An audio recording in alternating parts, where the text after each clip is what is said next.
जीवन निरंतर बहती रहने वाली धारा का नाम है, जो हमेशा एक जैसी नहीं रहती, और इस सत्य को भी स्वीकार करना पड़ेगा कि जीवन का अनुभव हमेशा के लिए सुखद नहीं बना रह सकता है।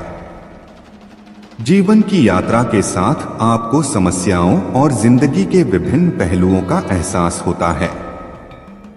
यह समस्याएं आपके काम में हो सकती हैं, आपके परिवार में हो सकती हैं, दोस्तों के साथ या फिर कुछ और। यह समस्याएं तभी पीछा छोड़ सकती हैं जब आप उनका सीधे सीधे डटकर सामना करो और उनसे भागना बंद कर दो।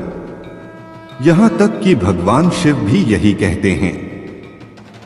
उनकी ओर से दी गई शिक्षा और सूत्रों से आपको जीवन में अपने लक्ष्य पाने में मदद मिलेगी। आइए एक नजर डालते हैं भगवान शिव की ओर से दिए गए सफलता के सूत्रों पर, जिनके बारे में उन्होंने माता पार्वती से बात की थी। अगर आपने अपने मन में कोई काम करने का निश्चय कर लिया है, तो फिर लोगों से प्रभावित होना व्यर्थ है, चाहे वह आपके बारे में कितनी ही बुरी बातें कहें। समाज की बातों पर ध्यान देने से आपकी प्रगति बाधित होगी। आप लोगों को शांत नहीं कर सकते हैं, भले ही कितना ही प्रयास किया जाए, इसलिए अपनी ऊर्जा व्यर्थ करने से कोई लाभ नहीं। शिव को संसार का सबसे बड़ा योगी कहा जाता है। खुद में स्थिर रहना और परिस्थिति से दूर रहकर भी उस पर पकड़ रखना आसान नहीं होता।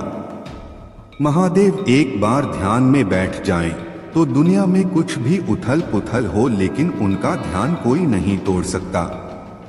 शिव का यह गुण हमें जीवन का गहरा ज्ञान देता है कि आप भले ही संसार की किसी भी परिस्थिति में लिप्त हों, लेकिन अपने भीतर स्थिर बने रहना आवश्यक है।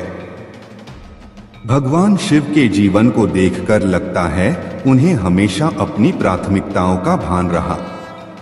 उन्होंने अपनी पत्नी पार्वती से प्रेम और सम्मान को सबसे ऊपर रखने के साथ अपने मित्र और भक्तों को भी उचित स्थान दिया, और साथ ही इन सब से अलग अपने ध्यान में भी लीन रहे।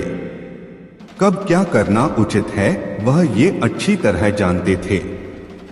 जीवन शैली हो या उनका कोई अवतार, उनके हर रूप में स्वभाव बिल्कुल अलग रहे हैं। फिर वो रूप तांडव करते हुए नटराज हो, विष पीने वाले नीलकंठ, अर्धनारीश्वर, या फिर सबसे पहले आसानी से प्रसन्न हो जाने वाले भोलेनाथ। समुद्र मंथन से जब विष बाहर आया तो सबने कदम पीछे खींचे, क्योंकि विष कोई नहीं पी सकता था। ऐसे में महादेव ने स्वयं विष हलाहल पिया और उनका नाम नीलकंठ पड़ गया। इसका सबक ये है कि जीवन की परिस्थिति कितनी ही नकारात्मक हो, आपको सकारात्मक बने रहना चाहिए। ये और इस जैसी कई बातों का ज्ञान पाकर पहले देवी पार्वती भगवान शिव की अर्धांगिनी बनी, और फिर उन्हें जीवन के गहरे सत्यों की भी अनुभूति हुई। माता पार्वती का जीवन पूरी तरह से शिव से मिले ज्ञान से विकसित हुआ, कभी शिव सूत्र के साथ मिले उपदेश के रूप में, तो कभी महादेव के जीवन चरित्र को देखकर। आप भी इनका सदुपयोग कर सकते हैं। पूरा वीडियो देखने के लिए दिल की गहराई से शुक्रिया, धन्यवाद।